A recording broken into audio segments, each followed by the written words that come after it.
Monsieur Georgeon, bonjour. Bonjour. Donc aujourd'hui, j'ai le plaisir et l'honneur de faire cet entretien avec vous pour l'encyclopédie de TEPSIS. Donc vous, qui êtes le directeur de recherche émérite à CNRS et qui avez été très longtemps le directeur des études turques ottomanes dans le centre d'études turques qui est maintenant le CETOBAC à l'EHESS. Donc, pour commencer, je voudrais commencer mon entretien avec une question de ce qu'on qualifierait, avec un clin d'œil à l'ouvrage de Duby et Le Goff, d'égo-histoire. Donc, dans cet ouvrage qu'ils ont publié avec plusieurs historiens, donc essai d'égo-histoire, ils utilisent le formule que je me permettrai de citer, donc d'expliciter en historien le lien entre l'histoire qu'on a faite et l'histoire qui vous a fait. Donc, pensez-vous qu'on pourrait un petit peu parler de ce lien en vous? Donc, qu'est-ce qui vous a poussé à un moment donné de votre parcours de vie à travailler dans cette ère culturelle qui est spécifiquement les études turques et ottomanes? Alors, oui, beaucoup de choses évidemment m'ont marqué, le fait que je suis né pendant la guerre et que j'ai vécu donc l'après-guerre. Et donc j'ai été bien sûr marqué beaucoup par cela. Mais plus encore, ce qui m'a marqué, je pense, c'est la guerre d'Algérie, qui a éclaté lorsque j'avais 11-12 ans et qui s'est donc terminée lorsque j'en avais 20, une vingtaine. Donc les années importantes, si vous voulez, des études, du lycée, en fait, je les ai passées avec en arrière-plan, si je peux dire, ces événements, en particulier de la guerre d'Algérie. Alors, sur un jeune comme moi, ça a été important parce que j'étais dans une famille qui était tout à fait pour l'Algérie française. En même temps, je voyais bien que ce qu'on enseignait sur les principes de l'histoire en France, les principes républicains, etc., il y avait quelque chose qui ne collait pas, si vous voulez, avec l'histoire de l'Algérie française. Donc ça m'a amené quand même à beaucoup réfléchir sur le rapport entre des principes et puis des réalités qui étaient celles d'une guerre coloniale, si vous voulez, qui ne voulait d'ailleurs pas dire son nom. Je pense que la guerre d'Algérie, pour ma génération et peut-être celle d'après pour ceux qui se sont intéressés à des pays musulmans, ça a été un facteur très important. Et je crois que si on interrogeait des gens, si vous voulez, sur le rôle que ça a pu jouer dans leur parcours, je crois qu'on serait surpris de voir que ça a été quand même quelque chose d'un peu déterminant. Alors, en ce qui me concerne, ça ne m'a pas poussé à devenir un historien de l'Algérie, mais ça a quand même poussé à m'intéresser aux pays musulmans en général. Et là aussi, c'était frappant de voir qu'il y avait, d'une part, il y avait cette guerre horrible, et puis ce que l'on pouvait lire sur l'islam, sur les pays musulmans, était au contraire généralement des ouvrages très normatifs, qui présentaient l'islam d'une manière comme une sorte de religion idéale, très simple, accessible, vous voyez. Et donc il y avait quelque chose il y avait des contradictions, si vous voulez, que j'ai vécues en tout cas comme telles, voilà. Et intéressé aussi par la suite par des voyages au Maroc et puis dans les Balkans. Donc c'est ce qui m'a poussé peu à peu à m'intéresser, alors d'une manière plus particulière, à la Turquie, à l'Empire ottoman. Je me suis rendu compte que c'était un domaine de l'histoire qui était très mal connu, sur lequel les informations que j'avais reçues pendant mes études secondaires étaient très difficiles à relier entre elles. C'était des morceaux d'informations plutôt que vraiment une histoire qui avait un sens. Donc ça a excité ma curiosité, si vous voulez. Il y avait la distance aussi que je cherchais. Par exemple, avant, je m'étais beaucoup intéressé à l'histoire du Moyen-Âge, en Occident, si vous voulez. Mais il y avait déjà une distance. Là, elle était historique. Là, j'y ai ajouté la géographie, si vous voulez, en m'intéressant à un pays aussi qui était très peu connu en Occident. C'est-à-dire que les nombres de gens qui avaient été en Turquie étaient extrêmement faibles. En réalité, ce n'était pas encore un pays touristique du tout. Et donc, il y avait ce côté un petit peu terra incognita, si vous voulez. Il y avait ce côté qui m'attirait, qui me plaisait. Et c'est ce qui m'a poussé donc pendant des études d'histoire que je faisais à la Sorbonne, c'est ce qui m'a poussé à m'inscrire à ce qu'on appelait à l'époque les langues zo. Et oui, j'ai choisi le turc. Bon, j'aurais pu sans doute choisir peut-être une autre langue aussi, mais enfin, il y a une part de hasard hein, dans les choix.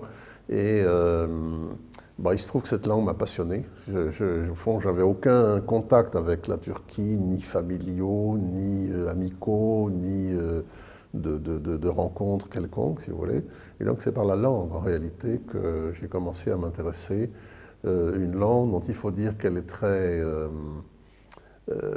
passionnante pour nous. Quand je dis nous, je veux dire j'avais fait des études des langues anciennes, latin et grec, et je découvrais un système tellement différent, un système d'expression, un mode d'expression tellement différent. En fait, c'est au fond ce que j'avais envie de découvrir. Je l'ai trouvé, mais un peu par hasard, dans la langue turque. Et dans ce domaine d'études que vous avez dit, comme vous avez dit, c'est assez mal connu à l'époque et même maintenant. Donc vous avez vraiment travaillé sur une diversité de sujets, des cafés au Ramadan, des sujets qui touchent à la sociabilité d'un part, mais de l'autre part aussi vous avez abordé les sujets, les grandes problématiques, disons la question de modernité, modernisation de la fin de l'Empire ottoman et la question du nationalisme. Donc vous avez beaucoup travaillé sur la figure de Sultan Abdülhamid II, mais aussi sur les voyageurs, diplomates. Donc je voulais vous demander, lorsque je regarde un peu votre bibliographie et des ouvrages d'une centaine d'articles et de livres, donc est-ce qu'il y avait des fils conducteurs principaux qui vous a conduit à travailler sur cette diversité de sujets? Est-ce que, je pense justement, est-ce que vous auriez des grandes questions historiographiques que vous posiez, quoi que ce soit le terrain, le sujet? Oui, en fait, j'ai commencé par m'intéresser par ce qui était la première question qui me venait à l'esprit, c'est-à-dire par la question de l'identité des Turcs. Et qui étaient ces gens qu'on appelait des Turcs, si vous voulez? D'où venaient-ils ce que l'on présentait souvent comme les derniers envahisseurs, les derniers grands envahisseurs après les invasions germaniques de la fin de l'Antiquité, etc. Voilà, qui étaient-ils? Et c'est vrai qu'on savait très peu de choses, je veux dire qu'on ne donnait pas les clés au lycée ou même à l'université pour vraiment savoir cela. Et donc, je me suis posé la première question, si vous voulez, le point de départ de ce questionnement m'a amené à m'intéresser à l'identité nationale turque et en particulier à l'histoire du nationalisme turc. Et là, je me suis rendu compte que je m'intéressais aux nationalistes des pays d'Europe centrale, des Balkans, etc. Je me suis rendu compte que c'était un nationaliste tardif par rapport à tous les autres. Si vous voulez, si on songe à la Grèce, par exemple, qui a obtenu son indépendance en 1830 à la suite de ce qu'on pourrait appeler le premier mouvement national, au fond, le mouvement national turc, c'était quelque chose qui venait tout à fait à la fin de l'histoire de l'Empire. On me disait, mais les Turcs, vers la fin du XIXe siècle, n'avaient pas le sens de leur identité, si vous voulez. Ils se considéraient soit comme ottomans, soit comme musulmans. Et donc, c'était une question, si vous voulez. Et puis, on nous dit, mais 25 ans après, il y a un État national turc qui est fondé par Mustafa Kemal et que nous connaissons aujourd'hui sous le nom de Turquie. Alors, comment c'était possible, si vous voulez, cela? Et donc, ça m'a amené à m'intéresser d'une manière encore plus spécifique à celui que l'on considérait comme étant le pionnier dans cette affaire de nationalisme turc, celui qui aurait écrit le premier texte, le texte fondateur, si vous voulez. Alors je sais aujourd'hui qu'il n'y a pas de ce genre C'était naïf de ma part, si vous voulez, sans doute, de commencer par ce qu'on appelle les origines. Et Dieu sait que la question des origines a été critiquée, justement, si vous voulez, parce que c'est toujours beaucoup plus compliqué que ça. Il n'y a jamais une origine à un mouvement aussi complexe. Donc je me suis intéressé à un texte que l'on considérait donc comme le premier manifeste du nationalisme turc. Et c'est sur ce manifeste, et c'est sur l'auteur de ce manifeste, c'est-à-dire un tatar de Russie qui s'appelait Yusuf Akçura, que j'ai fait ma thèse de 3e cycle. Donc voilà, la première interrogation, ça a été le nationalisme turc, l'identité nationale, la greffe de ce nationalisme sur une population, un peuple qui n'avait pas le sens de son identité ethnico-nationale, je veux dire, mais qui pensait plutôt en termes religieux ou politiques, c'est-à-dire ottoman ou islam, vous voyez. Donc voilà quel a été le point de départ. Et pendant une premier tiers de ma vie scientifique, j'ai quand même tourné autour de cette question, et en particulier l'apport de ces musulmans de Russie, donc tatars ou azéris, qu'est-ce qu'ils avaient apporté sur ce plan-là, si vous voulez, à l'Empire ottoman et aux Ottomans. Voilà. Et tout ce qui touche un peu plus à la vie sociale et culturelle de l'époque, c'est-à-dire tous vos travaux sur les cafés, sur les boissons alcooliques par exemple, ou bien sur le ramadan, sur ces archives familiales, est-ce que vous le voyez en tant qu'une divergence de ces premiers questionnements? Comment vous considérez ces deux axes de travail en fait? Non, je ne le vois pas comme une divergence aujourd'hui, mais plutôt comme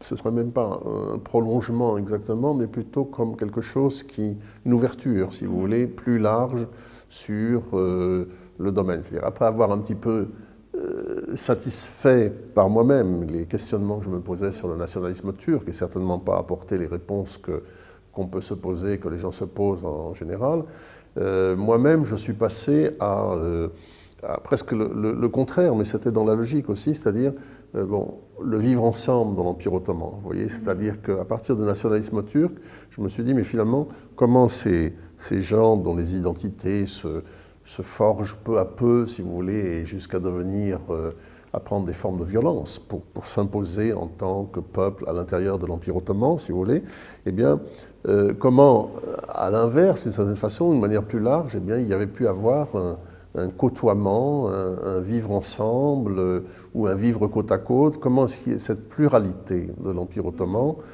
avait été possible. Qu'est-ce qu'il avait aussi détruite, comment elle s'était terminée, d'une manière que l'on sait absolument tragique dans certains cas. Le cas des Arméniens avec le génocide de 1915 est évidemment très particulier.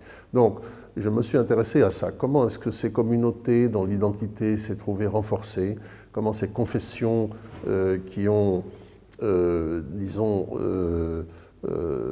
accru le sentiment de former une identité, de former une entité. Voilà. Comment est-ce qu'il y a pu avoir une cohabitation pendant un certain temps entre ces différents éléments de la société et d'autre part, comment tout ça s'est terminé, si vous voulez, voyez, après la Première Guerre mondiale. Et on en est où, vous pensez, dans les études ottomanes et turques pour couvrir un peu cette diversité de vivre ensemble, maintenant qu'on réfléchit en tant que historien avec les cadres de pensée passés par le nationalisme? Est-ce qu'on est toujours loin de reconstituer cette diversité, multiculturalité, multiethnicité? C'est-à-dire qu'il y a des barrières de langue, les chercheurs qui parlent disons juste le turc, on ne peut pas accéder à telle source. Comment est-ce que vous considérez, vous, les études ottomanes dans cette diversité?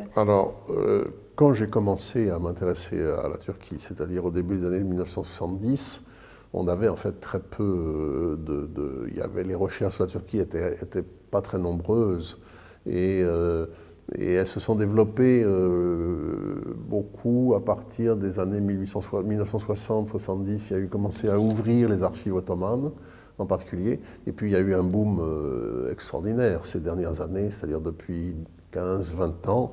Il y a un formidable développement des études ottomanes et turques partout dans le monde, pratiquement, si vous voulez, c'est-à-dire à la fois en Turquie, bien sûr, mais aussi dans les anciens pays de domination ottomane et tout autour, parce que l'Empire ottoman occupait une place immense à l'est de l'Europe et dans la Méditerranée orientale et l'Afrique du Nord, ce qui fait qu'au fond, il y a énormément de gens qui sont amenés à s'intéresser à cet Empire ottoman. Aujourd'hui, il y a en plus l'actualité, une actualité assez triste, si vous voulez, qui pousse évidemment, que ce soit d'abord les Balkans et puis ensuite le Proche-Orient, si vous voulez, qui pousse à se demander mais comment ces gens vivaient ensemble, enfin, sous ce régime ottoman. Alors évidemment, il ne s'agit pas du tout de l'idéaliser et d'en faire, je ne sais pas, un système magnifique, ou une Pax Ottomanica, certains parlent de Pax Ottomanica, qui aurait résolu le problème, c'est pas du tout ça. Mais ça n'empêche pas de réfléchir à l'expérience ottomane, si vous voyez, sans avoir évidemment, aucun sentiment que ça aurait été un idéal, bien sûr que non. Mais juste pour poursuivre la même question, est-ce que vous pensez quand même qu'il y a une sorte de ce qu'on pourrait dire turcocentrisme dans les études qui exclut à un certain point quand même les minorités disons, je parle du cas d'Istanbul, où est-ce qu'ils sont les minorités, disons les Arméniens, les Kurdes, les Roums stambouliotes, est-ce qu'ils sont également intégrés dans l'historiographie ottomane ou pas? Comment Alors, vous considérez? vous avez raison de poser cette question, parce que pendant longtemps, l'historiographie, en particulier l'historiographie en Turquie, au fond, considérait que l'Empire ottoman, soit c'était quelque chose de dépassé, c'était un ancien régime, justement, parce qu'il y avait eu trop de nationalités, etc. Bon, ça c'est à l'époque kémaliste, on a beaucoup négligé l'histoire ottomane parce que c'était l'ancien régime, au sens propre, si vous voulez, qui n'avait plus rien à voir avec la modernité qu'apportait le régime kémaliste. Maintenant, aujourd'hui, on ne pose plus les problèmes dans ces conditions, si vous voulez, le problème dans ces conditions, c'est-à-dire qu'on fait beaucoup plus attention et on voit beaucoup plus dans les recherches l'Empire ottoman comme étant une diversité de peuples, ou arméniens, grecs, turcs, kurdes, arabes, bulgares, etc., et j'en passe. Finalement, ont contribué à cette civilisation ottomane, même si le cœur politique, le centre politique de l'Empire était effectivement à la fois islamique et turc. Mais ça n'empêche pas que le regard sur les communautés de l'Empire a beaucoup changé, et leur rapport justement avec le centre Istanbul, enfin avec la capitale. Je voudrais continuer avec une autre peut-être question historiographique. Que vous avez travaillé sur la figure de Abdülhamit, qui représente aussi un autre champ de bataille dans l'historiographie ottomano-turque, c'est-à-dire que ce qui a été beaucoup négligé d'une part et héroïsé de l'autre part pendant l'époque kémaliste.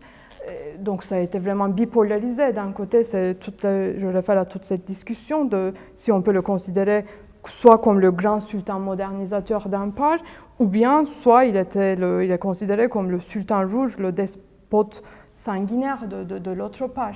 Et vous avez touché à ce point de cristallisation, de débat.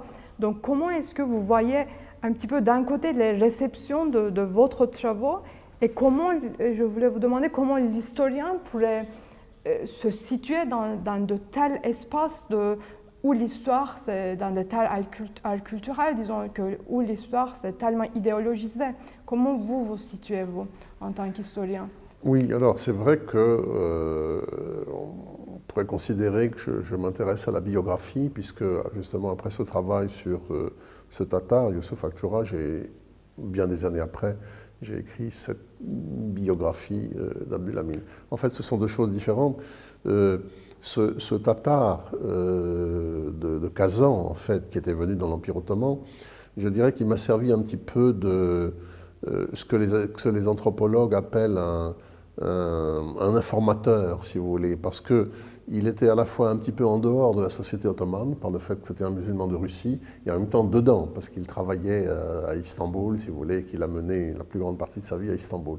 Et de même, l'anthropologue sur le terrain, il a besoin d'un médiateur, si vous voulez, pour entrer dans une société. Parce qu'au fond, cette société ottomane, elle m'était étrangère, si vous voulez. Je n'avais pas du tout de filiation avec cette société. Donc j'ai eu besoin de quelqu'un qui m'aide à entrer dedans, si vous voulez, en quelque sorte. Voilà. Ensuite, j'ai écrit ce travail sur Abdülhamid, alors bien des années après, comme je disais. C'était différent, c'est-à-dire que c'était un autre questionnement. C'est un moment extrêmement important qui m'intéresse beaucoup, fin 19e, début 20e siècle, et ça me permettait, à travers ce personnage, d'étudier un très grand nombre de problèmes qui se posaient dans l'Empire ottoman et qui étaient d'ordre, qui allaient de la diplomatie jusqu'à, effectivement, on peut appeler la vie quotidienne, marquée par, en réalité, le problème de l'Occident, c'est-à-dire à la fois sur la diplomatie, c'était la question d'Orient dans toute sa splendeur, en quelque sorte, si vous voulez, avec une époque où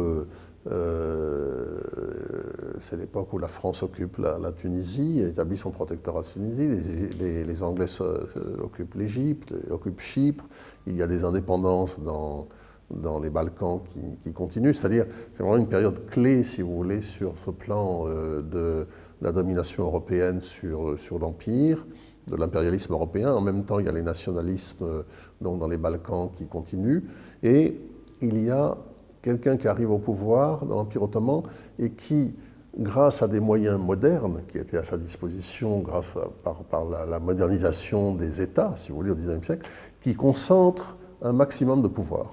Peut-être aucun sultan n'avait eu ce pouvoir, si vous voulez, qu'a eu ce sultan Abdulhamid entre 1876 et 1908.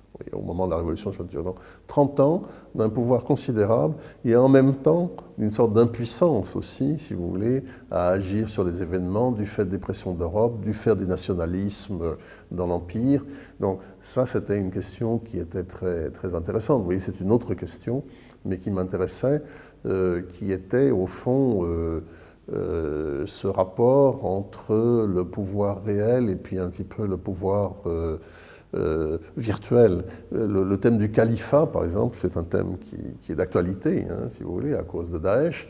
Eh bien, c'était intéressant, c'est-à-dire que ce thème du califat, d'une dimension religieuse du pouvoir, lui permettait d'avoir une influence en dehors de l'Empire ottoman, et une influence qui faisait peur aux puissances coloniales, et en même temps, il y avait une énorme difficulté à guider cet empire, si vous voulez, qui s'affaiblissait de partout. Alors, il y a une politique de modernisation, en même temps une politique de tradition, si vous voulez, on était dans la thématique de la tradition et de la modernisation, de l'occidentalisation et de l'identité, et d'une modernité qui ne serait pas occidentale. Donc tout ça a été concentré. C'est plutôt l'histoire d'un règne, en réalité, que j'ai écrite, plutôt que l'histoire d'une biographie. Voilà. Et donc, vous voyez, c'est assez différent, mais ça nous amenait à des problèmes, je crois, qui sont assez fondamentaux. Et comme vous le dites, Abdulhamid, on s'intéresse beaucoup à lui aujourd'hui, beaucoup plus qu'il y a 20 ou 30 ans, parce qu'il y a une idéologisation énorme de son règne, c'est-à-dire certains le voient comme, justement, comme un grand calife de l'islam, peut-être le dernier calife, le dernier grand calife, donc un souverain qui a agi au nom de l'islam, etc. D'autres le voient comme un terrible despote qui a tenu l'empire d'une main de fer, si vous voulez, qui a réduit l'opposition. Ça, c'est la vision des jeunes Turcs, et ensuite de Mustafa Kemal, un règne obscurantiste, de censure, de police, etc. Et puis, troisième perspective, des gens voient au contraire un modernisateur qui a continué les réformes ottomanes, qui a beaucoup développé l'enseignement, qui a développé les transports, la modernisation des villes. Il y a eu une vie intellectuelle, même malgré la censure, qui était importante, etc., sous son règne. Donc voilà, c'était ça qui était intéressant, si vous voulez, ces visions historiographiques très éclatées, et essayer au-dedans de tout ça, d'essayer de rétablir quelque chose qui ressemblait à la vérité, si on peut dire que l'historien n'a jamais la chance d'établir la vérité.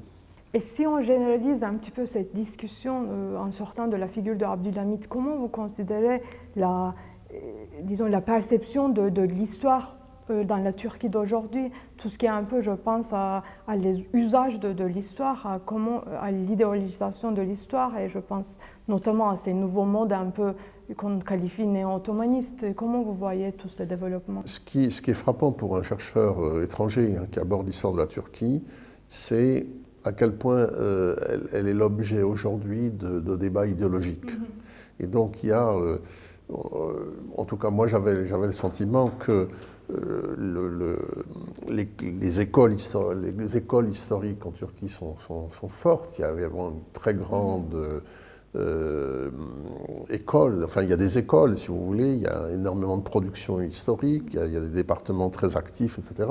Mais ce qui me frappait, c'était tout ça est très idéologique, c'est-à-dire qu'on cherche à travers le passé à justifier telle ou telle prise de position contemporaine, telle ou telle orientation contemporaine. Et la République, bien sûr, l'histoire de la République, bien sûr, est en plein dans ce conflit aujourd'hui où le gouvernement turc s'oriente vers une sorte d'anti-kémalisme, si vous voulez.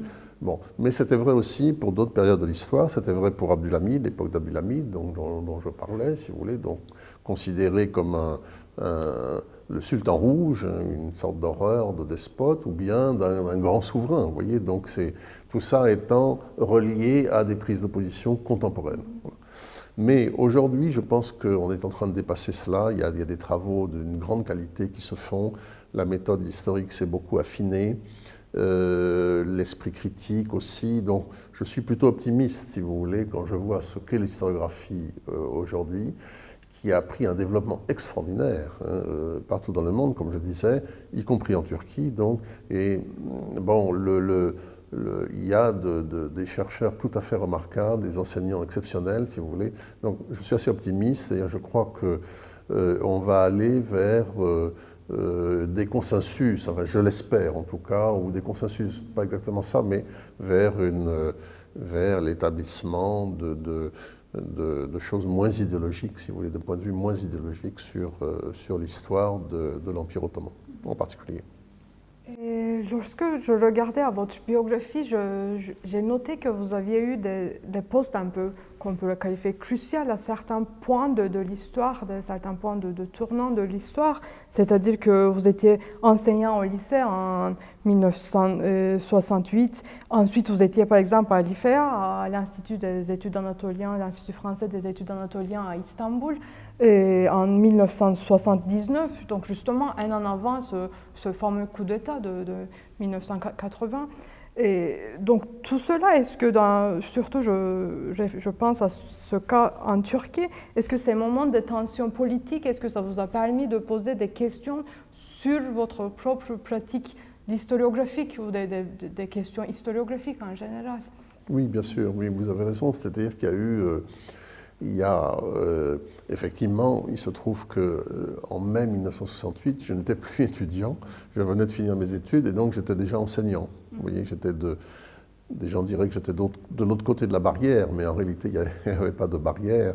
Et donc j'ai vécu mai 68 finalement comme un ancien étudiant, si je peux dire, donc mêlé un petit peu à cette approche qui essayait de voir comment on pouvait reconstruire un petit peu la culture, la société dans un climat plus libéral, si vous voulez, qu'auparavant. Donc ça a eu aussi un intérêt parce que je voyais que mes élèves, par exemple, j'ai enseigné au lycée, et je voyais que mes élèves, ceux qui prenaient la parole au moment de mai 68, ceux qui avaient des idées, ceux qui se projetaient dans l'avenir, n'étaient pas les mêmes que ceux que j'avais remarqués avant comme bons élèves, si vous voulez. Donc il y a une autre hiérarchie qui s'est établie, et ça c'est intéressant en général, je veux dire en général, c'est pas vraiment en rapport forcément avec mon travail, mais c'est aussi quelque chose, si vous voulez, faire entendre les voix. C'est-à-dire, vous le savez, on disait à cette époque-là, les murs ont la parole. Les murs ont la parole à cause des slogans, etc. Il y a eu beaucoup de paroles en mai 68. Et moi, quand même, j'avais envie de faire entendre des voix des Turcs, si vous voulez. C'est-à-dire, porter une attention sur ce qu'ils disaient eux-mêmes, ce qu'ils avaient dit dans l'histoire, si vous voulez, plutôt que de compter sur une histoire à partir des archives diplomatiques, par exemple. Vous voyez, c'est-à-dire essayer de restaurer un petit peu des voix, je dirais, indigènes, vous voyez, des pays auxquels je m'intéressais. Je me souviens d'une formule de Jacques Berck qui disait il n'y a pas de pays sous-développés, il y a des pays qui sont que sur lequel on ne travaille pas assez, qui sont, voilà. Et je me disais, en fait, il y a des pays qui sont sous-entendus, en quelque sorte, en faisant une sorte de jeu de mots là-dessus, c'est-à-dire parce qu'on n'écoute pas. On n'écoute pas ce que disent les gens, si vous voulez, de ces pays. On n'écoute pas la parole, les autres paroles. Et donc, j'ai toujours eu envie, dans mon travail, de faire entendre, si vous voulez, ces voix. C'est pour ça, par exemple, que je me suis intéressé à la presse satirique, des choses comme ça, si vous voulez, c'est-à-dire... et je reviens à ce que vous disiez, justement, à ce propos, c'est-à-dire que j'étais effectivement en Turquie, j'ai vécu en Turquie entre 1976 et 1979, c'est-à-dire une période extrêmement troublée. Il y avait du mai 68, mais alors la violence en plus, si vous voulez, les attentats extrêmement nombreux entre extrême droite et extrême gauche, et un pays qui allait à la dérive, véritablement. Donc c'était un an, effectivement, avant le coup d'État militaire. C'était en même temps une chance pour moi de vivre à cette époque-là, parce que c'était une société qui se donnait à voir totalement, si vous voulez, c'est-à-dire dans les conflits, dans la violence, mais il y avait un nombre de journaux phénoménal, il y avait le théâtre, il y avait toutes sortes de modes d'expression, et c'était passionnant pour moi, surtout que je venais de Tunisie, où j'avais enseigné, et où là, il y avait une voix, une seule voix qui était autorisée, c'était celle de Bourguiba, si vous voulez, il y avait une censure sur le pays, mais voilà. Alors c'était passionnant pour moi d'être à cette époque-là en Turquie, et parmi beaucoup d'autres choses, j'ai constaté qu'il y avait une presse satirique extrêmement importante à cette époque-là. Il y avait des journaux qui vendaient à 700 000 exemplaires, par exemple, des journaux satiriques, si vous voulez, c'était tout à fait intriguant. Voilà, ça m'intriguait, si vous voulez. Et j'ai essayé de remonter, enfin, mais d'où ça vient, ça, quand est-ce que ça commence, etc. Ça m'a ramené à l'histoire ottomane. Et justement, à cette presse satirique, à cet humour qui m'a intéressé parce que elle fait entendre une autre voix, si vous voulez, à travers la presse satirique, à travers l'humour, à travers on entend une autre voix, si vous voulez, qui résonne et qu'on n'a pas toujours, c'est une sorte de vox populi, si vous voulez, qu'on n'a pas toujours forcément à travers les sources l'habitude d'entendre. Mais ça fait partie de beaucoup de choses qui m'avaient intéressé. Dont vous citiez les cafés ou des choses comme ça qui m'ont intéressé, parce qu'effectivement je me suis intéressé, j'ai vécu un peu dans les cafés à Istanbul, bien qu'à cette époque-là c'était surtout des cafés masculins, malheureusement, ce qu'ils ne sont plus aujourd'hui. Ce qui m'intéressait, si vous voulez, dans cette recherche de se vivre ensemble, de vivre côte à côte, c'était qu'est-ce qui est partagé finalement et qu'est-ce qui ne l'est pas.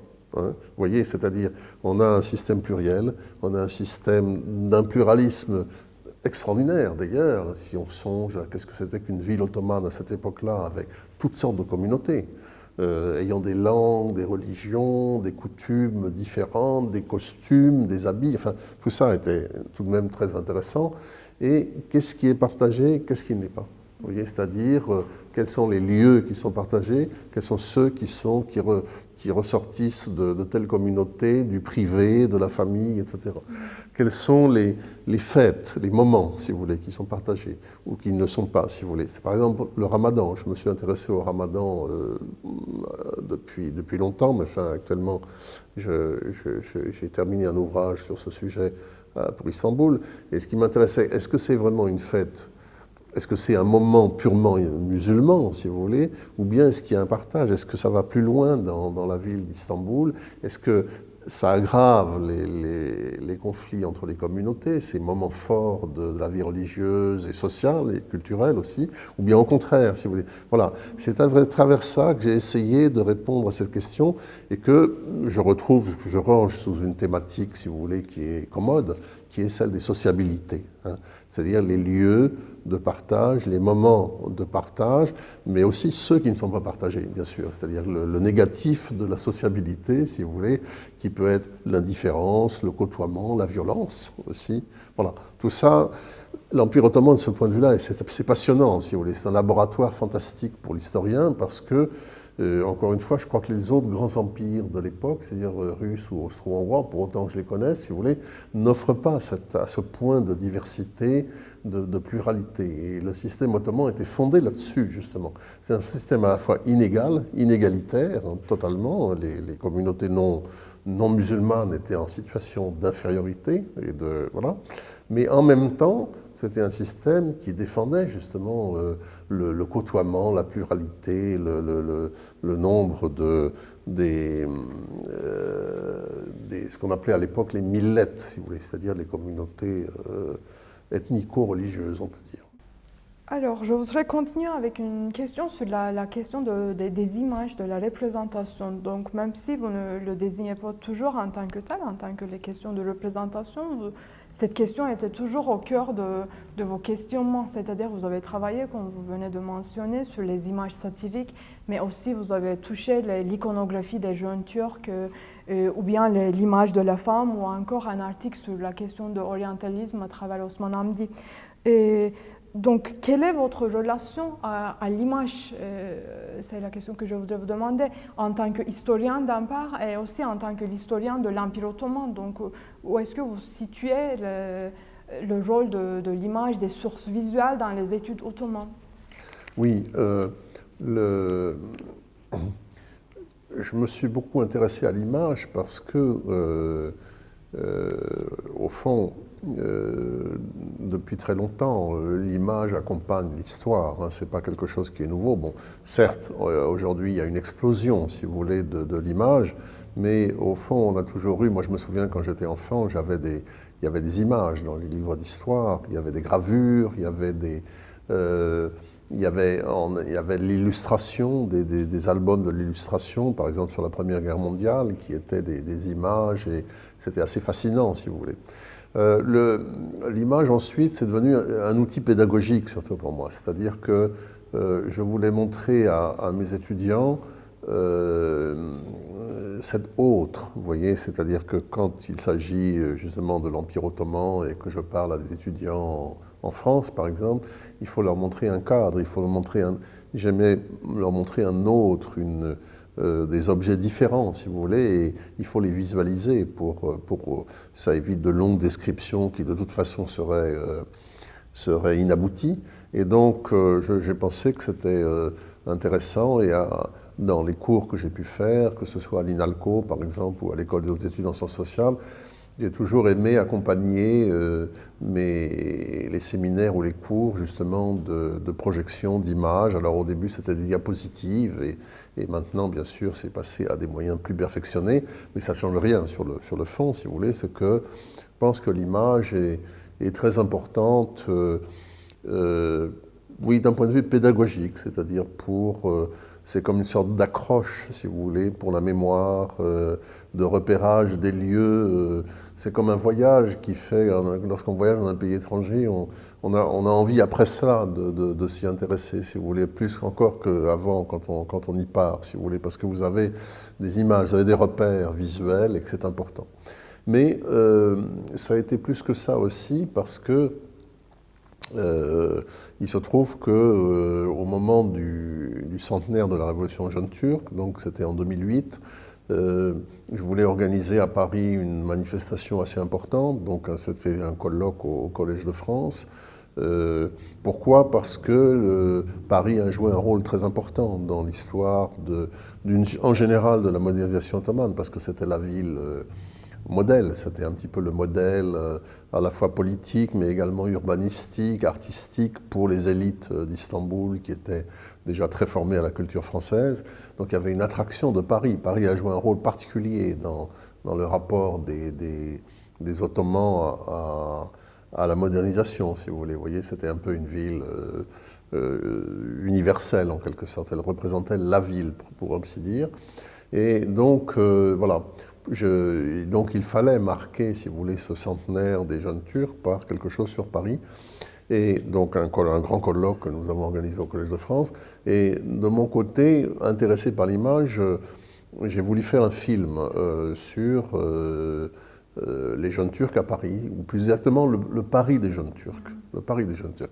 Et l'idée, c'était de renverser un petit peu le regard, justement, avec le titre, si vous voulez, le Paris des jeunes Turcs. C'est-à-dire, quel était le Paris que les jeunes Turcs avaient vu?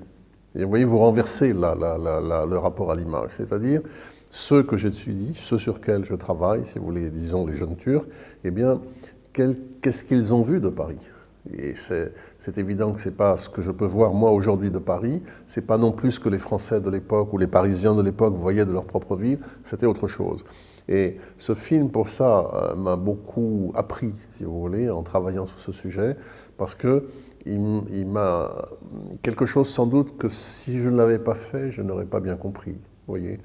Et ça, c'est important, je crois. C'est-à-dire qu'un outil différent de l'histoire, pour étudier l'histoire, un outil nouveau, qui n'est plus l'article, l'écriture, si vous voulez, mais l'image, vous permet de découvrir des choses que vous n'auriez pas vues, parce que justement, il s'agit d'analyser ce que les gens voyaient, c'est-à-dire, au fond, qu'est-ce qu'ils choisissaient, si vous voulez.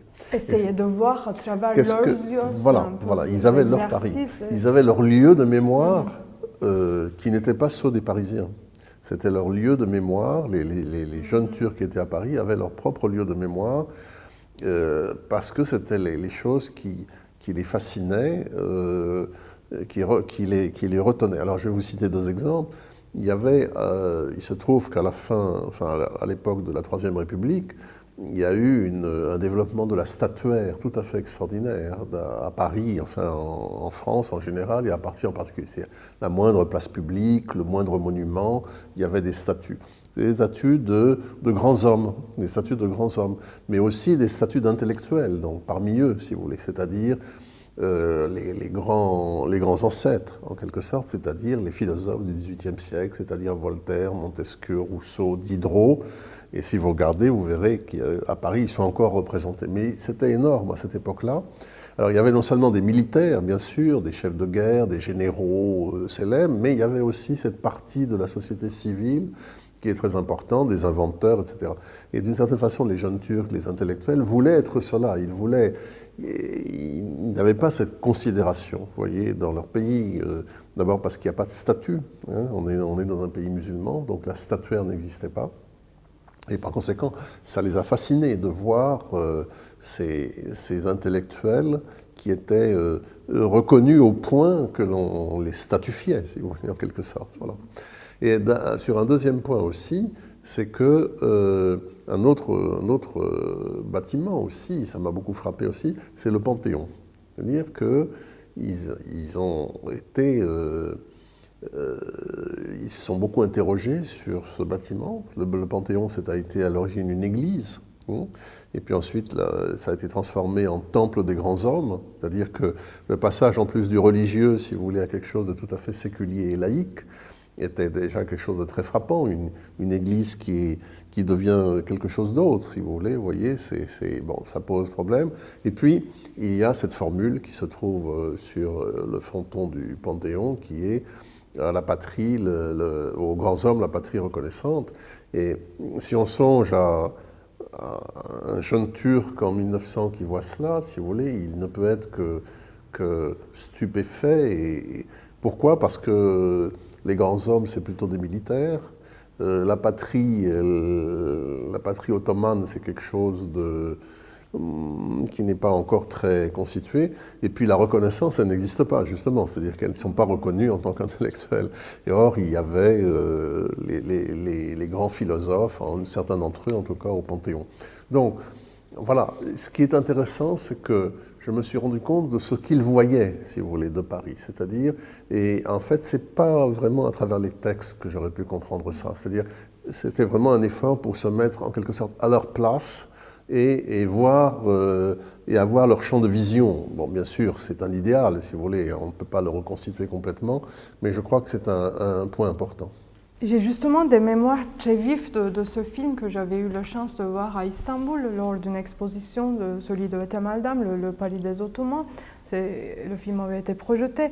Et là, je me souviens une phrase que vous disiez, Vous disiez que les grandes villes sont ingrates et ils conservent très peu de traces des gens qui les ont tant aimés, parce que les jeunes Turcs, et pour eux, le Paris, c'était fascinant, ils étaient fascinés par le Paris.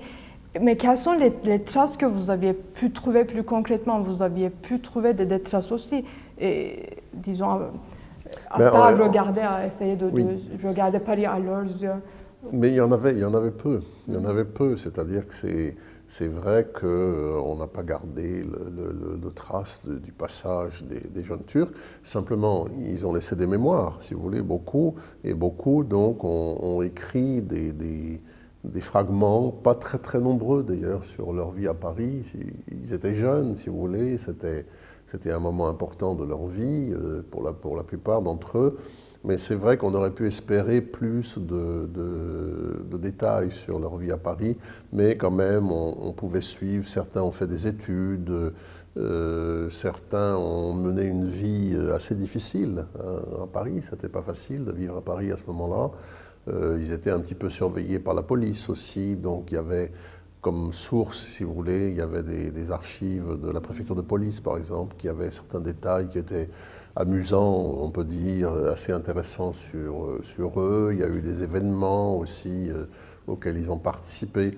L'un d'entre eux, leur chef, a été, Ahmet Reza, a été un des principaux positivistes, une des principales figures positivistes dans la France de 1900, vous voyez. Et donc,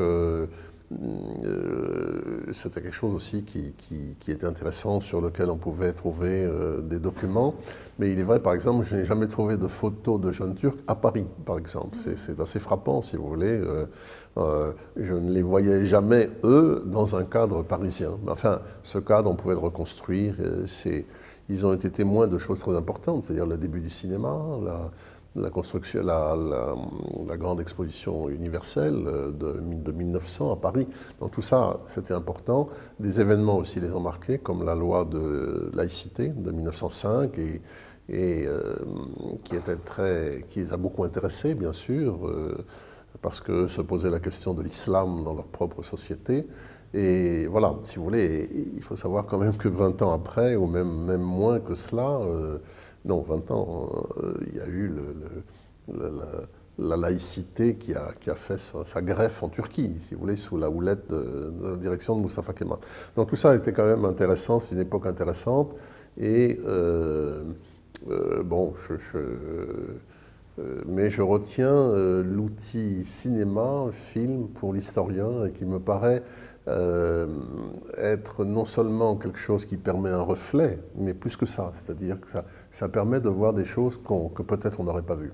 Et si je me permets une question qui n'est peut-être pas nécessairement historiographique, mais vous faites aussi de belles photos, des belles photos de la vie quotidienne.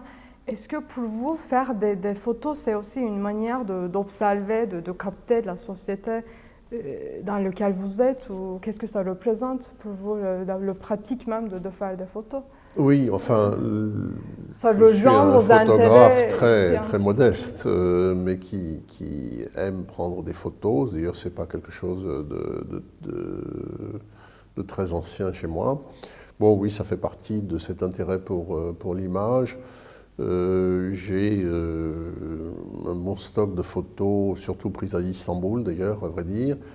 Là aussi, bon, ce qui ressort Istanbul, évidemment, c'est une ville qui ne peut pas laisser indifférente le photographe, parce que sa diversité,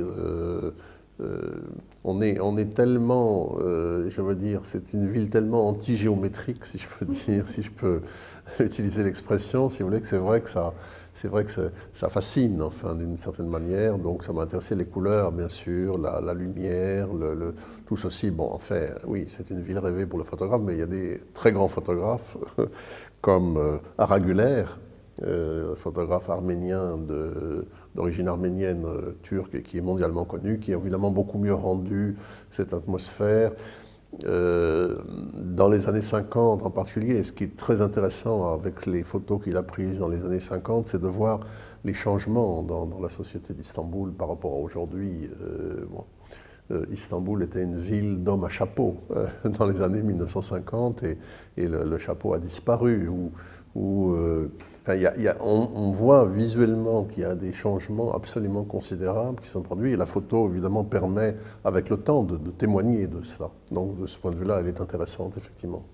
Et donc, pour terminer, si vous voulez, on peut aussi un petit peu retourner à cette dimension des sources, des archives que vous aviez largement discuté, mais vous avez travaillé vraiment sur des archives très, très différentes, des archives d'État, mais aussi des archives de famille, et de l'autre côté, des sources allant des sources visuelles aux sources littéraires, aux archives diplomatiques et aux archives de police. Donc, je voulais vous demander si vous avez, un peu pour terminer la discussion, et si vous avez en tant qu'historien un petit peu des histoires d'archives, des anecdotes d'archives trouvées exceptionnelles, ou des archives jetées, ou des déceptions d'archives. Bien sûr, je suis un historien tout à fait classique, hein, c'est-à-dire qu'il me faut des archives et j'ai besoin d'une matérialité. Les images, c'est bien, mais enfin, ça ne donne pas le tout de l'histoire, malgré tout. Donc oui, j'ai travaillé dans les archives. J'ai eu une mauvaise expérience avec les archives ottomanes parce qu'elles étaient soumises à autorisation. C'était assez difficile de l'obtenir quand j'ai commencé à travailler à Istanbul. Et donc après avoir eu 1 an d'autorisation, on me l'a enlevé après ça pour une raison que je n'ai pas compris. Et donc j'ai essayé quand même d'orienter mon travail vers des archives moins instables. Je pourrais dire que l'archive ottomane à cette époque-là, Dieu merci, ça a beaucoup changé. Et j'ai pu récemment travailler dans les archives ottomanes dans d'excellentes conditions d'accessibilité et de modernité, si vous voulez, du système. Donc je suis très content. Aujourd'hui, ça n'a rien à voir, si vous voulez, avec l'époque où j'avais commencé mes recherches. Alors oui, je suis tombé sur des sources très différentes qui correspondaient aussi un petit peu à cette recherche un peu variée que je voulais faire. Donc la presse, bien sûr, la presse satirique, des archives familiales. Et à ce sujet, oui, je suis tombé sur une archive très intéressante qui était des carnets, des agendas qu'avait écrit un fonctionnaire ottoman au début du XXe siècle, dans les premières années du XXe siècle, où il notait tout son quotidien, si vous voulez, c'est-à-dire les achats quotidiens, et puis d'autre part, d'une manière très brève également, ce qu'il avait fait dans la journée, ses déplacements, les gens qu'il avait vus, etc. Et c'était une archive assez exceptionnelle parce que, donc archive familiale, archive privée, qui plongeait justement, parce que les archives ottomanes sont d'une richesse extraordinaire, mais elles représentent le centre, surtout, essentiellement, c'est l'archive de l'État, et d'un État qui était centralisé la plupart du temps, si vous les voyez, et qui permettent un peu plus difficilement d'atteindre la société, si vous voulez, voilà, déséquilibre un peu les choses en faveur de l'État. Et donc, c'était une archive extrêmement intéressante, sur laquelle nous avons travaillé tout d'abord avec mon collègue Paul Dumont de l'Université de Strasbourg. Ensuite, moi j'ai poursuivi un petit peu mes recherches sur ce sujet. Et là, je pense qu'il y a un gîte d'archives, si vous voulez, qui est important, des archives privées. Les grandes familles ont beaucoup conservé des papiers de ce type dans leurs coffres et quelques-unes sortent, et justement des photos, par exemple, des albums de photos, c'est très intéressant, et aussi des livres de comptes. Et je voulais vous raconter à ce sujet une anecdote, c'est que j'avais présenté à mon séminaire de l'École des hautes études le premier résultat de mes recherches sur ces archives de ce personnage, de ce fonctionnaire ottoman du début du XXe siècle. Et à la fin de ce séminaire, une personne qui venait d'un certain âge, qui venait régulièrement à mon séminaire, est venue me voir en disant « Quel dommage, il y a 1 semaine, nous avons jeté à la poubelle, mon mari et moi, des dizaines et des dizaines de cahiers que ma grand-tante avait conservés et qui ressemblaient apparemment beaucoup à ce que vous avez utilisé. C'était écrit en ottoman, donc en caractère arabe, on ne savait pas ce qu'il y avait dedans, et ça nous encombrait et on les a jetés. » Et ça, pour l'historien, c'est terrible. Et vous voulez, c'est un... J'étais catastrophé, bien sûr, quand j'ai appris cela, en pensant ce que ça aurait pu nous apprendre justement d'une vie quotidienne, mais elle-même qui aurait été très probablement un paradigme, si vous voulez, d'une couche de la société, etc. Donc voilà, et il faut espérer qu'aujourd'hui, il y ait plus de sensibilité. Je pense qu'il y a dans les familles, ça dépasse d'ailleurs le cas de la Turquie, bien sûr, plus de sensibilité à ce que c'est qu'un objet historique, à ce qui intéresse l'historien, parce que l'historien est devenu quelqu'un de très curieux, si vous voulez, qui fouille un peu partout. Et donc, j'espère que ce genre de choses n'arrivera plus, et qu'on pourra travailler sur des archives privées qui, j'en suis sûr, sont encore assez nombreuses à découvrir pour l'Empire ottoman et en Turquie. Merci beaucoup François Georgeon. Et si vous voulez, on pourrait clôturer notre discussion avec ces vœux pour les futurs historiens. Et pour voilà, ces c'est un appel aux gens pour qu'ils ne jettent pas et qu'ils demandent d'abord aux historiens est-ce que ça a un intérêt ou pas. Voilà, tout à fait.